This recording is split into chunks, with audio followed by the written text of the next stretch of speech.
Hi,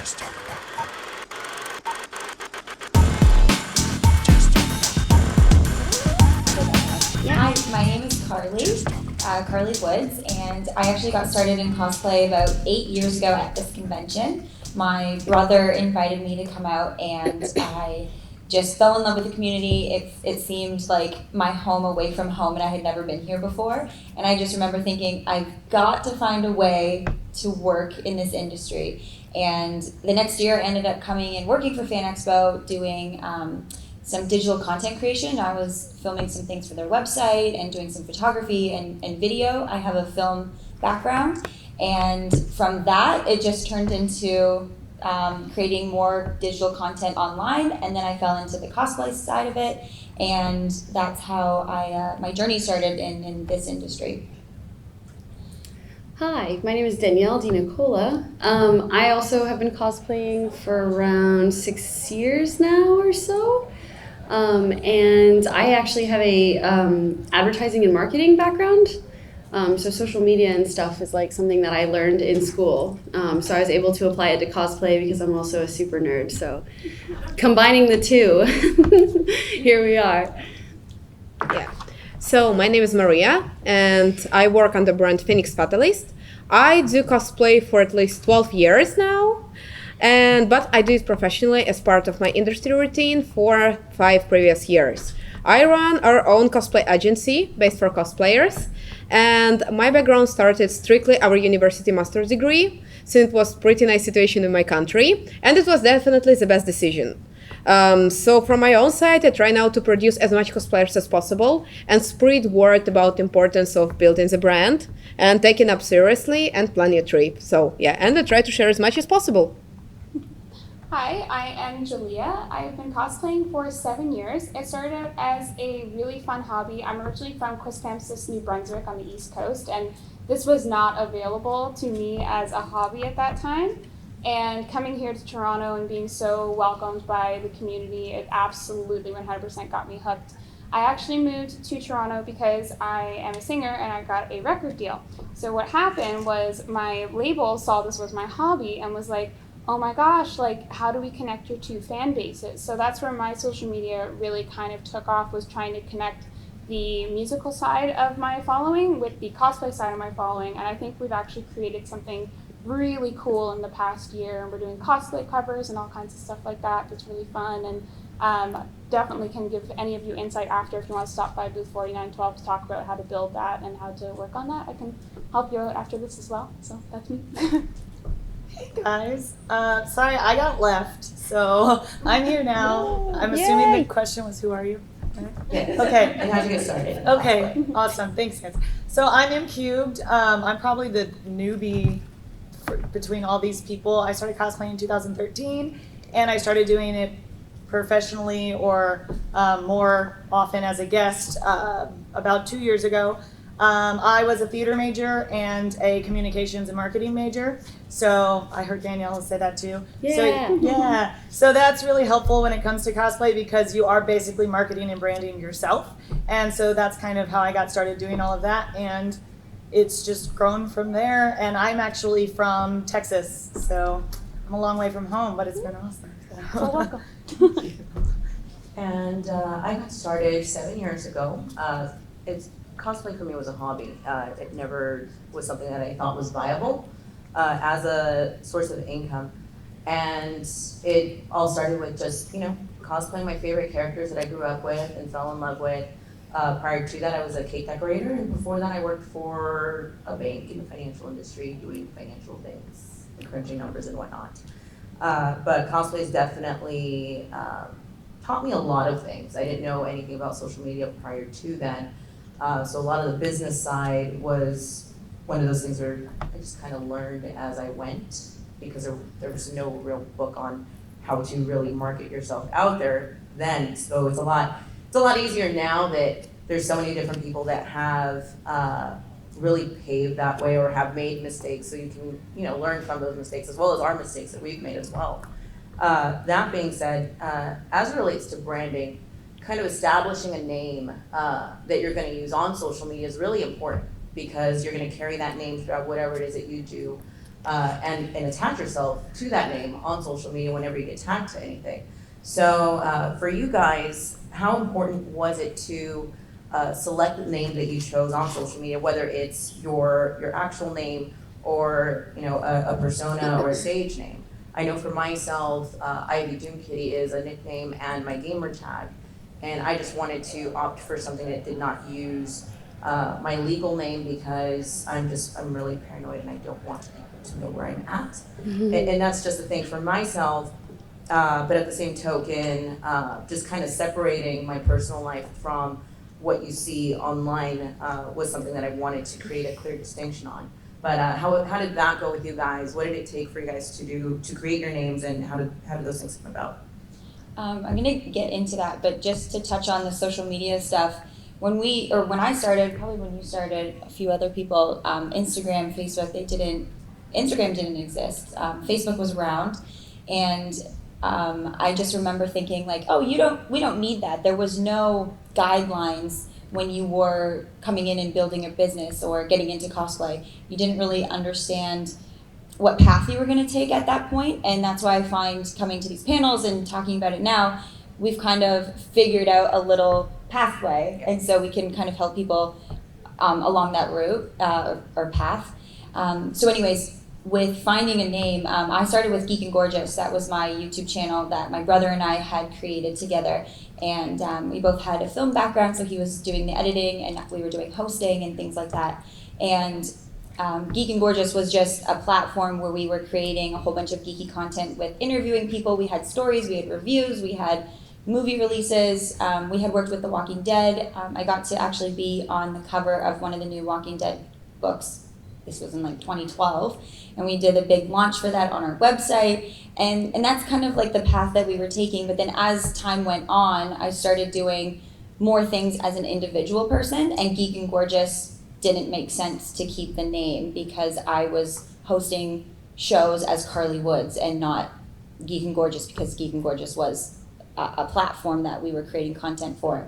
And so we made that decision to separate the two, and then I became just Karli Woods on all platforms, on all social medias. And I think if you're coming into the industry now, making that decision and kind of just planning out your business and just thinking, where do you want to go in the future with this? It'll make everything so much easier and consistent as you go along. There's people that make costumes for a living. There's people that use their social media to get into TV and do hosting. People use their social media to make costumes. There's prop makers. There's so many different avenues that you can take it. So just kind of figuring out what path you want to go down, then the name that you associate it with will make sense, right? Like you have something props, or if you want to do an acting, you use your real name or a stage name. So anyways, that's what I did. I separated the two early on, and I think it was a good decision on my end. Made more sense. Yeah, I'm just going to go ahead and double down on everything Karli just said, because I tried to do like a nickname thing in the beginning. Yeah, you did exactly both of what we did combined. It just caused a lot of issues later on because I wanted to use my real name for other things, like doing like pilots and like other stuff, like modeling, acting. Yeah, it's like difficult to go by two separate names. So I ended up having to rebrand everything, my whole social media, and that was a lot. So definitely taking some time in the beginning to try to figure out like where you want to go with everything is really important, and just like setting yourself on that path early so you don't have to rebrand later, which is possible if you would ever like to. Yeah, kinda every story like makes a big deal, so it's very important to pay attention now. Since like when it was like 12, 13 years ago, I was 15, I was very pathetic teenager, wanted to be like no others, so that's why I had my name Maria, but I decided that it's too boring, so I got big nickname Fenix Fatalist. I saw that it's so cool, so badass that girl with 15 years old with pimples will name like herself like that. And that was like a big problem now, because originally like people call me now more by my real name or even by my like other nicknames that I used later. And the problem is that I wasn't able to change my cosplay names at time, because many parts, like for example, like Twitter, like Instagram, that performed really well, they were already attached to my Fenix Fatalist name. That's why I use it still, and people are like saying Enix, Onyx, Annex. I'm like, Maria. Maria, please. Maria, yes. Like the funny thing is that like it's very important to pay attention for that, because your branding is really, really kind of important. Also, I know that many of my friends, they have the problems. They try to spread their names, and you know, sometimes what's happening around. So we met amazing like people. They like, wow, I love your stuff. I love your cosplay. I'd like to see how this happens. I would like to follow you. And you're like, yes, you can find me on Instagram. On Instagram, my name is, for example, Maria. On Twitter, my name is, I don't know, Sad Pathetic Child. And on Facebook name, my name is like Deep Sun Floral Creative Unicorn. And the person is standing like, Yeah. oh, too complicated. Okay, we're fine here. Okay. And that's a problem, because you have to get very stable name. I didn't like so much my nickname now. I prefer my real name, but I'm stuck to it. And it's very good to remember to present everywhere with your own name and use it everywhere. So think wisely about that. Maybe if you have, for example, like tiny Facebook page or something like that, and you think about bringing it all together, sometimes it's better even to start new one. Some of my friends really did that, because you know, like here on Twitter is big thing about social media. It wasn't like that in Ukraine. People use Twitter, you know, for some stupid jokes and something like, my life is so boring, I just want to feel sad, or some stuff like that. This year, it changed. People start to like work more with Twitter stuff, and they just launch new pages. So they have old pages for the stuff like, I hate my life so much, please kill me someone. And then for their brilliant social media life. And like be attentive about that. You can use also your personal pages. That's definitely okay. I highly recommend that. Like, because it's good to spread. I even have my own personal Instagram page where I follow things like which are out of cosplay. And here my name is Maria, but also I have big social media page, like where I am Fenix Fatalist and everything dedicated to cosplay stuff. So it's good to spread it and spread your personal name and your like cosplay name or your like additional like creative brand. So keep one name separate, one name, please. Like people will highly appreciate it. Yeah. So for my personal experience, I did have a very similar issue where I had multiple handles on multiple different platforms. And that's all, and even if it's the slightest little change. So my stage name is just Jillea. It is Jillea for music, and it is Jillea for cosplay. And everything exists in that little Jillea bubble. And you might think that it's a little early to be thinking about this stuff, but honestly, when success comes, it comes very, very fast. And then you're stuck with Candy Girl 729 as your screen name, and then you're stuck with that forever. I am not speaking out of experience, because that totally wasn't my screen name once upon a time.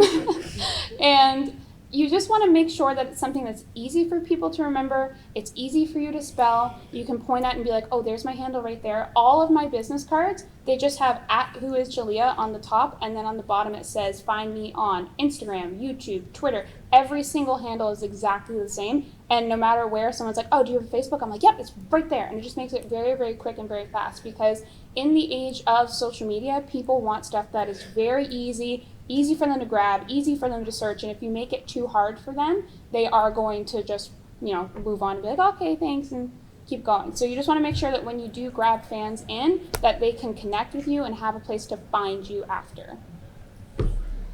Yeah, so I was actually lucky enough, because I was newer to it, that I had an Instagram that was my real name, and I caught it early enough to where I was able to change my Instagram name, my Twitter, everything, when I became MCubed, which MCubed is my initials. My initials are MMM, so into the third power. And so I was lucky enough to be able to catch it ahead of time, because I did see all of that happening, and I was able to catch it before. I did have like one set of business cards way back in the day that had my old Instagram name on it, but yeah, so everything is exactly the same. It's always MCubed Cosplay, same thing. I have just the @ and all of the things that it's under. And it's so much easier, so much easier. So yeah, think about that now, and that way you can change it all before everything happens. And again, I was lucky enough to do that right before something went viral, and I gained, several thousand followers in one day. Like she said, it happens really fast. So I think it's also really important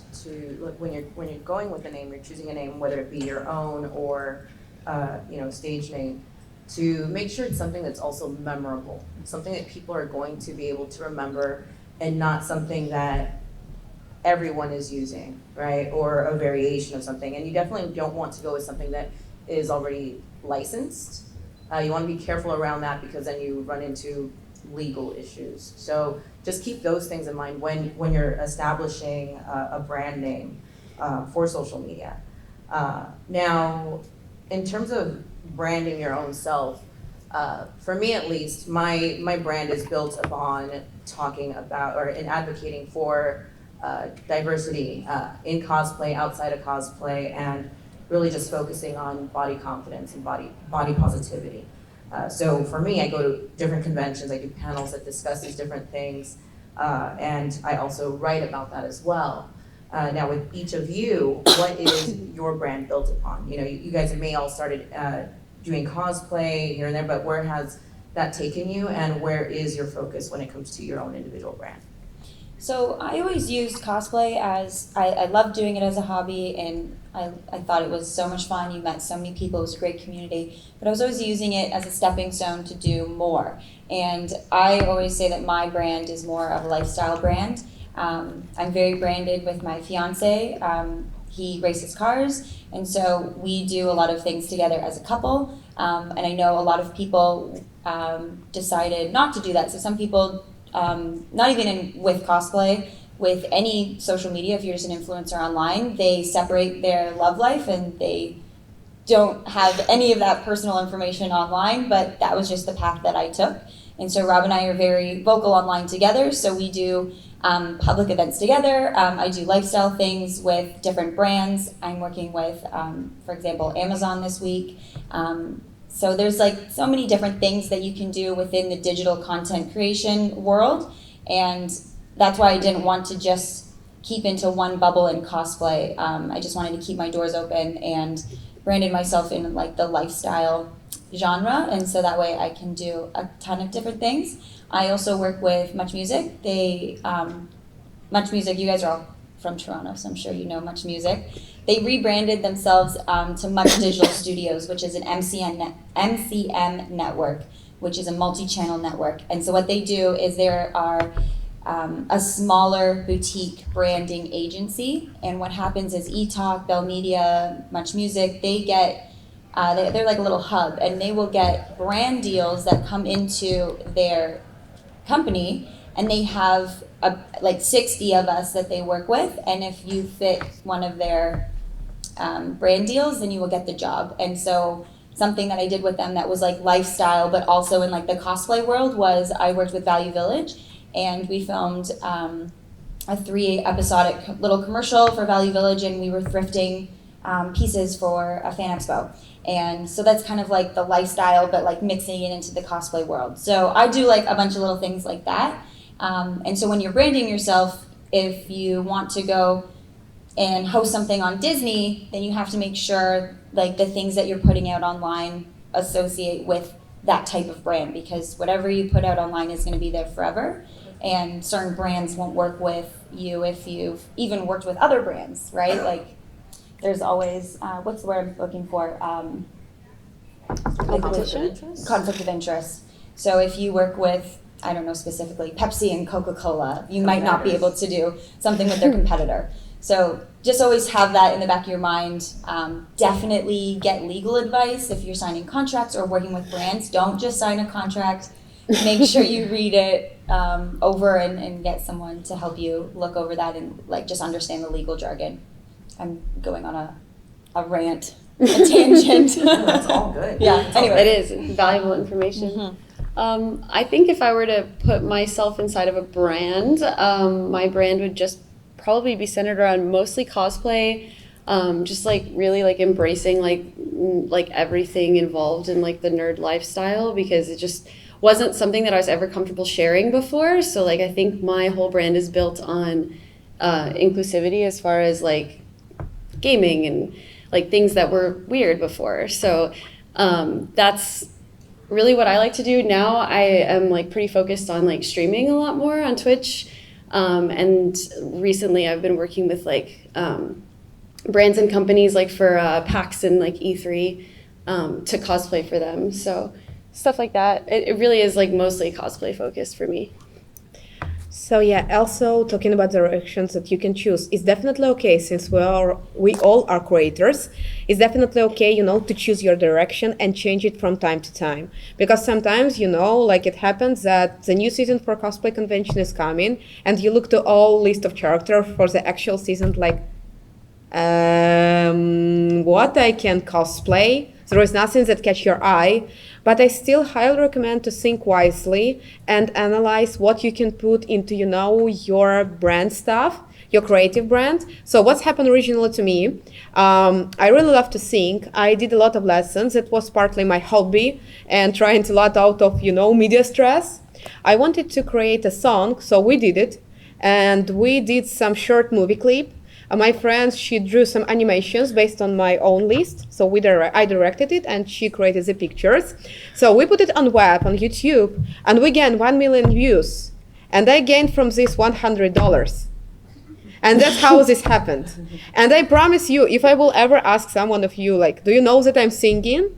Like, I think no one will know that. And that's the problem of the branding. My problem is that mostly I'm focused on, like, you know, picture stuff. Like I'm doing like photography, I'm doing cosplay, I'm doing directions of big projects.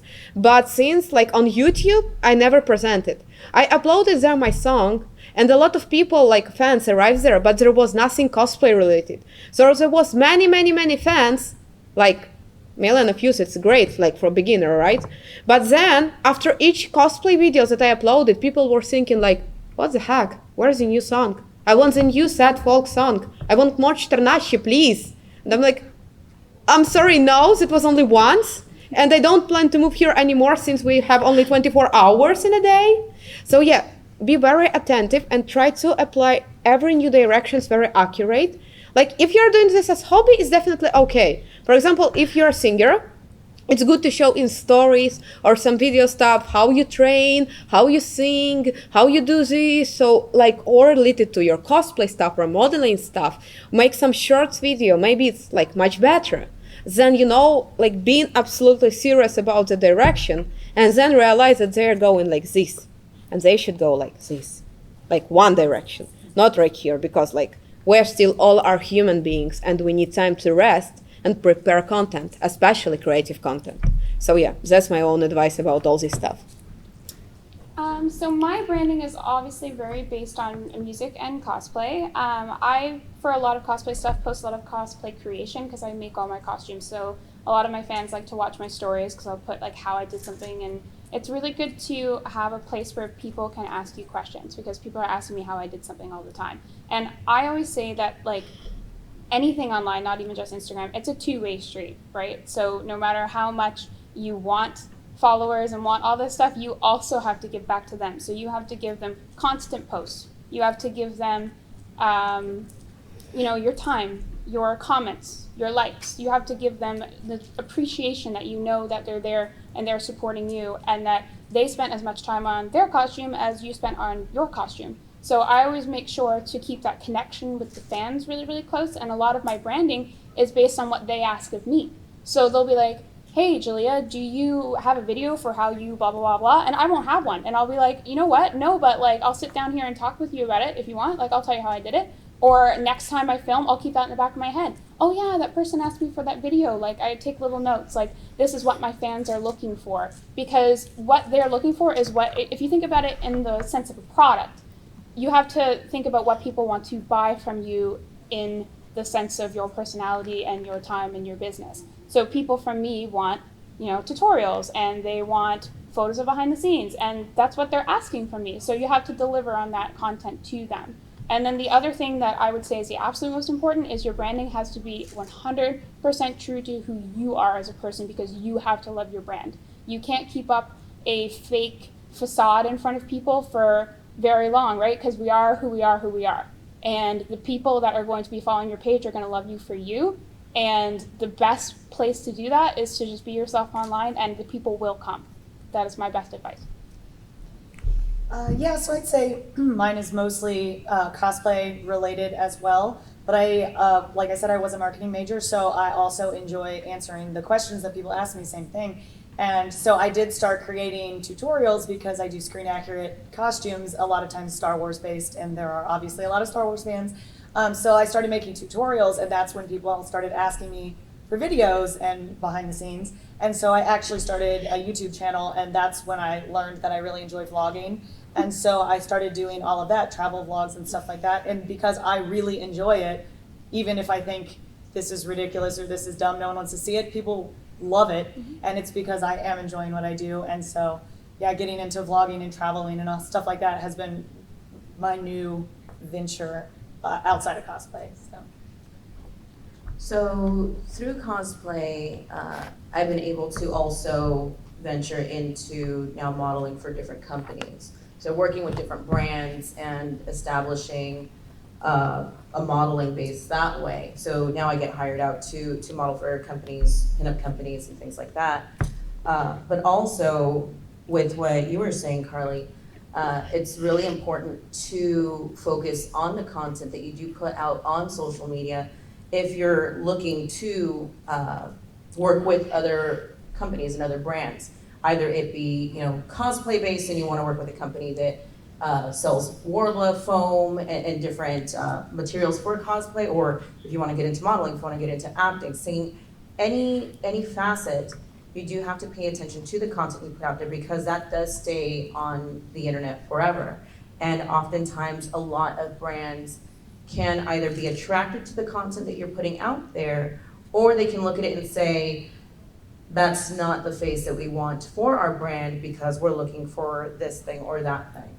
But there are companies out there for every single person, for whatever avenue that you're going to go into. Either if it's content that's geared towards children, teenagers, adults, anybody. There is a brand out there that will want to work with you. You have to focus on what you're gonna put out there. I myself have seen friends put out content on social media and then want to shift into something else. And when they try to do that shift, they're not able to shift into a different avenue. Let's say you're producing adult content, which there's nothing wrong with that. If that's what you want to do, that's great, and that's your brand. But if you're going from something that's very adult to shifting into, okay, I want to produce something that's child focused, you have to be aware that sometimes brands may not want to work with you because of the previous content that's out there. So it's definitely something you want to consider and look at long term versus short term, because that does stay with you and that does carry through social media. Thankfully, with the things that I've been doing, I've been able to shift into various different things. Like I was saying with pinup modeling, I've been able to work with different companies and promote things related to kids and things like that, and family-focused things because that's where my focus is. But with you guys, are there any companies that you've been working on? Have there been any issues that you guys have faced with working with other companies or issues with your branding and wanting to work with a specific company? Are there any successes? And how did you overcome those issues if you did have any of them?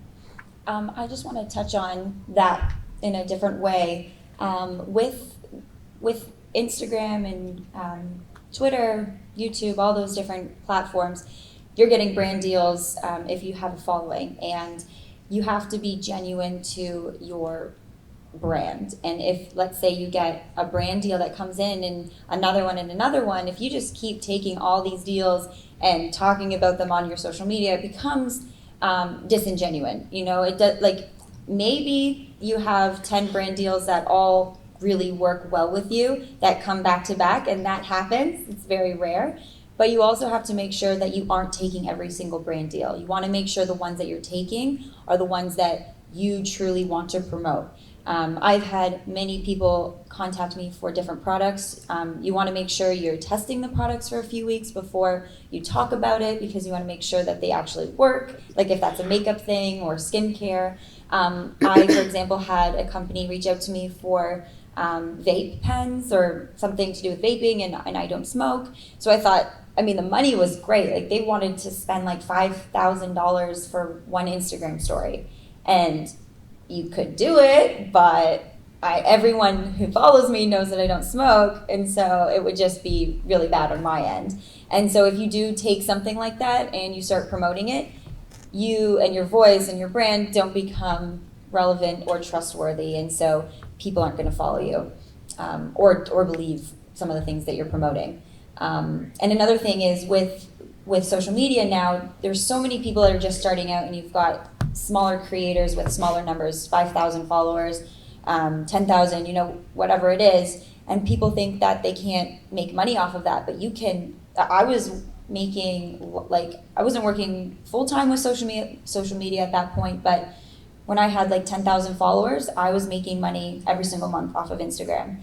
And it's just the way that you promote yourself, brand yourself, the way you contact companies, and smaller creators nowadays are making more money because their following are really genuine, and it's a smaller community. But this smaller is under 1 million. So let's say someone has 5 million followers. You're reaching out to 5 million people every time you post. Well, not really because of the algorithm, but it's a larger scale of people. But all of those people may not be like following you for the right reasons. If you have a smaller little community, it's hard to explain, but it just feels more like a tight-knit group and a family. Yeah. And people are really dedicated to you. And so a lot of companies, thankfully now, are starting to realize that smaller creators are more beneficial to their companies. And so if an agency gets a big brand deal, let's say Warner Brothers has a new movie coming out and they have $100,000 for a budget to promote the movie, this agency is going to they can afford to hire 20 smaller influencers in Toronto to promote this content online, and each of them get a cut, versus spending $100,000 on somebody with like 10 million followers. It's only going out to that one person, and the money is only spent on one side of things. So if that makes sense, I feel like smaller creators, there's definitely a space for us here, and you can make money off of it for sure. Real quick though, I like what you said though, that you want to endorse brands and products that you can put your name behind. Mm-hmm. I think that's really so important. Mm-hmm. Yeah. What was the Karli? real question?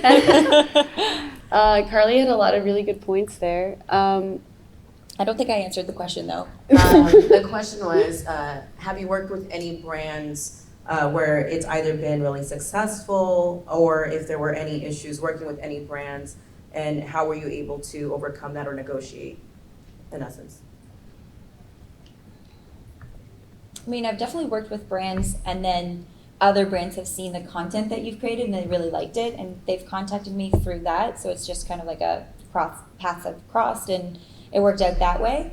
I don't think I've had a brand like not want to work with me, unless, is there one you can think of? The only thing I can think of is like at least like on the path of staying true and wanting to put your name behind stuff that you actually believe in. Like, I had a contact company reach out to me once, a colored contact for cosplay, and I tried the lenses and I didn't like them, and so I messaged them and I was like, I can't promote this.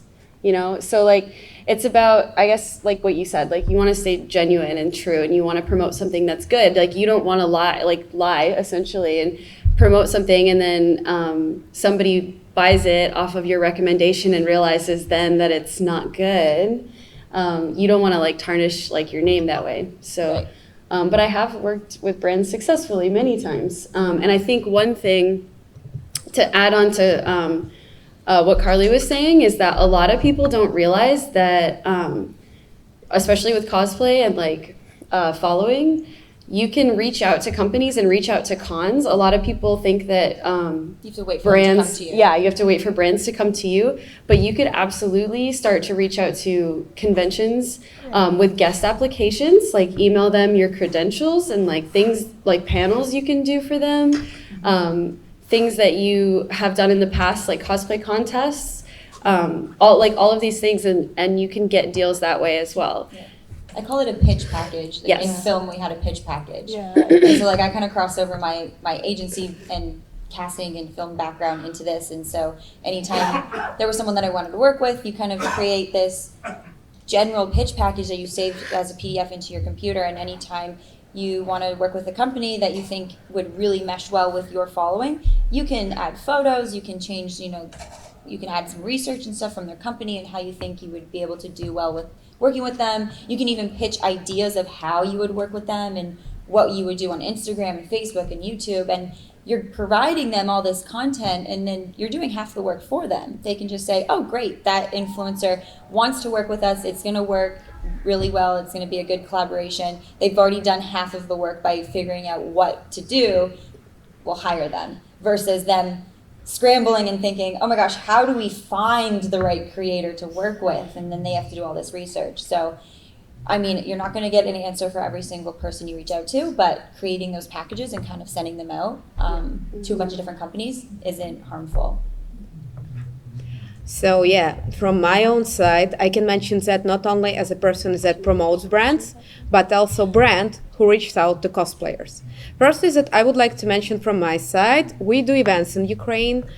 We we cast people for different projects. And there is usually the big problem behind is that, for example, we select list of artists and we would like to contact them about basic requirement. And usually we send spreads word and hello guys, we're a brand, la la la la, and we would like to invite you, or we would like to collaborate with you with, for example, Samsung, want to promote their own stuff. What do you think about it? What's your requirement? What would you like to get? And we get no answer. Usually, it's the biggest deal. The problem is that afterwards, I reached the cosplayer, the normal person, and he's like, why didn't you hire me? And I'm like, because you need to check your email, dude. So yeah, that's how it usually happens. But from my own side, also when we hire cosplayers, it's very good when you have your basic requirement list. And also from my own side, how my work with brands started, it's good even if you were not paid, but you really enjoyed some product, to give good feedback and to give some creative advertising for them. Just, for example, how this happens to me, I really enjoyed one of conventions, one of the booths, and we made a really funny, nice video about that, and hey guys, we've been here on the booth of HyperX, oh my god, they have whiskey, I feel so happy about that, and it was completely kind of joking stuff, but I was allowed to do that, since I wasn't hired to do, and then other brands mention it, and they're we want the same, please. Can you do the same for us, please? I was okay, yeah, no problem. So it's good to build your portfolio, not sit and wait till brands will reach out to you, but also show some basic portfolio, even if you never was paid for that. For example, you can show up, oh yeah, already I did this and I did that. And they will never ask you and what is a contract? Was it official? Was you paid? No one will ask about that. They just will review your portfolio and oh my God, we love your stuff. So yeah, can you please do the same for us? And you're yes. The only things that I highly recommend if you're kind of do creative stuff, it's good to set up your blank. Because if you're gonna do everything creative on the high level, and then you for example, go for commercial, and your commercial level of content is kind of here, possibly events won't reach you. And also what I can recommend from my side, how this usually happen in our team. For example, some brands come to us and how we originally started our agency stuff. Hello, we would like to work with you, or we would like to hire you for an event. I'm sorry, I'm already booked for this event, but for example, you can hire Maria or Tatiana or Ksenia or other creator or Anton. I'm sorry, we have almost Slavic names because it's Ukrainian stuff, but yeah, or Vasil, the best one, Vasil. So yeah, and it's how network should work. Even if you can't reach on some event, or you feel it's not your type of content, or you're not your type of work, you can definitely recommend someone to reach them out. And sometimes what happens from time to time, brands come to us, we give them list of cosplayers or artists that can work with this kind of stuff, and their content is suitable to the ones that require customer, and he speaks and can you manage this for us, please? You will save us so many times. Yes, baby. That's how producing stuff come in. So, but yes, support your friends and remember about that your content is so varied that is nothing bad if, like, for example, people will come to you and you will recommend some good friends that will do great stuff for them, because in this case they will remember you and your friend. And in any case, they will remember, oh, I know this girl, they're a really nice one. Let's hire them one more time. Because for second time, also your personal communication management stuff comes in, and it's also super important. We used to work with some cosplayers on events, and they get great like communication, like great art. Their cosplays were great, but their personality was like,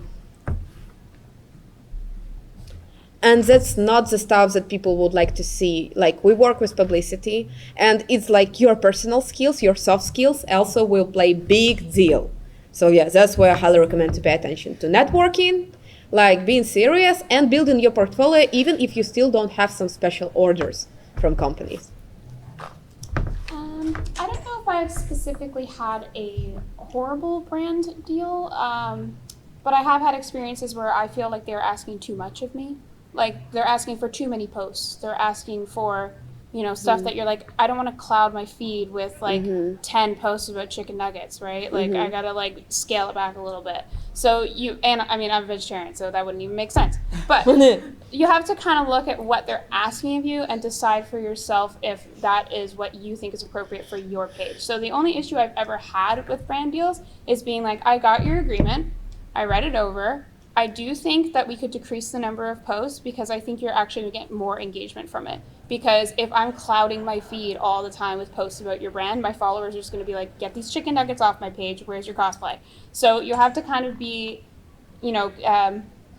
conscious that it's relevant, that you feel comfortable with the number of posts. And it is okay to have negotiations with these companies. It is okay to say, I'm not comfortable with this amount of things, I'm not comfortable that you want me to say this. Because sometimes they have those predetermined like Instagram statuses for you where it like, doesn't even sound like you. You sound like a robot. Yeah. And like, it's okay to, not even in a mean way, just, talk with them about how you want to make it more authentically you. So that would be the only negative brand opportunity that I've ever dealt with, but it all worked out in the end anyway. So communication is definitely key.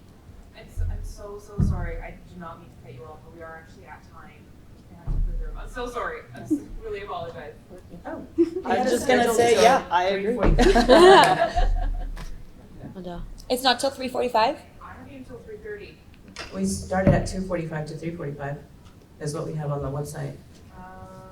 Let me go outside then. Okay. Okay. Maybe it's time for Do you want to ask one question? Yeah.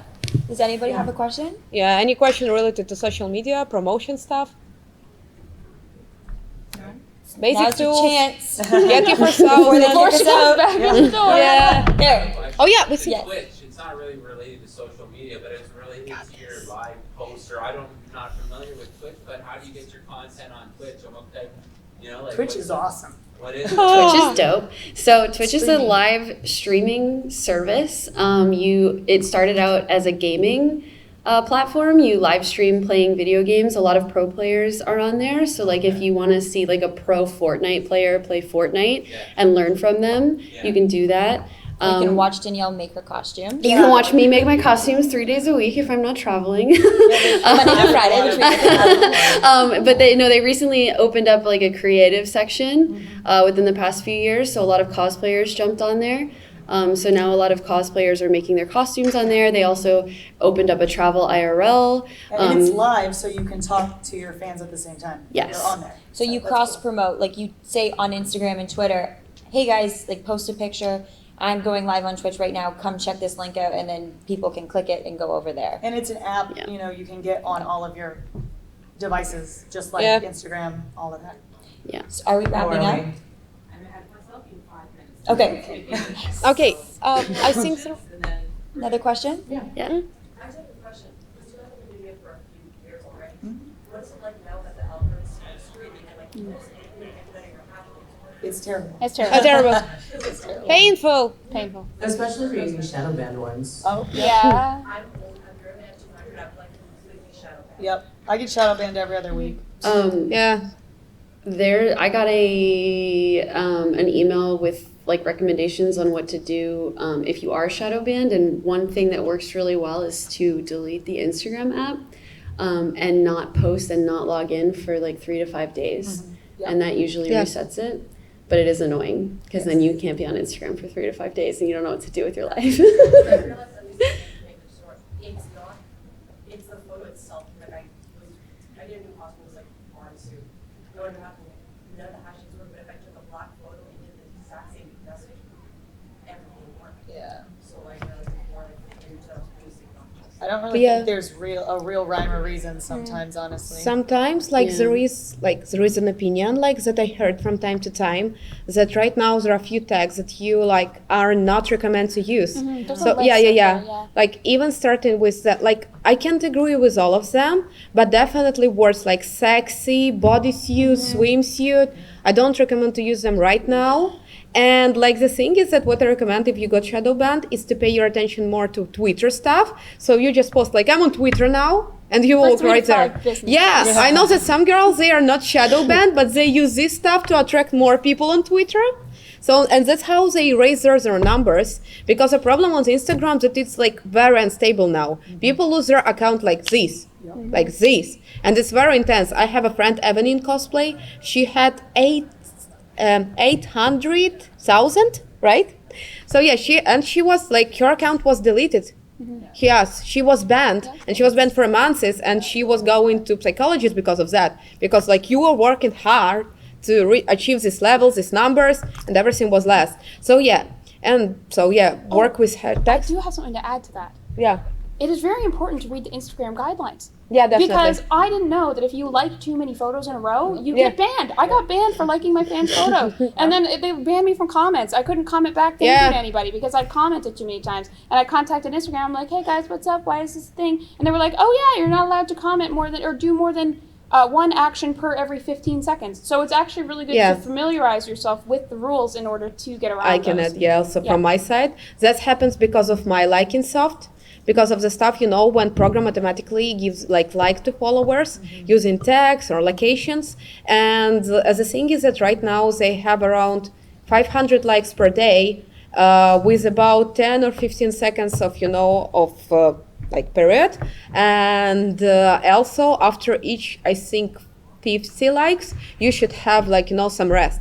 We still use it because I love to use comments. For example, I come to recommendation feed, I find out nice picture, I see this person on the same level as me, or possibly a bit more tiny, or it's a person that follows me, and I'm like, oh my god, I really love your cosplay stuff, and I love to leave comments, and I love to discuss with people, because people are going oh my god, who are you? I would like to know more about you. And comments are helpful for everybody. Yeah, definitely.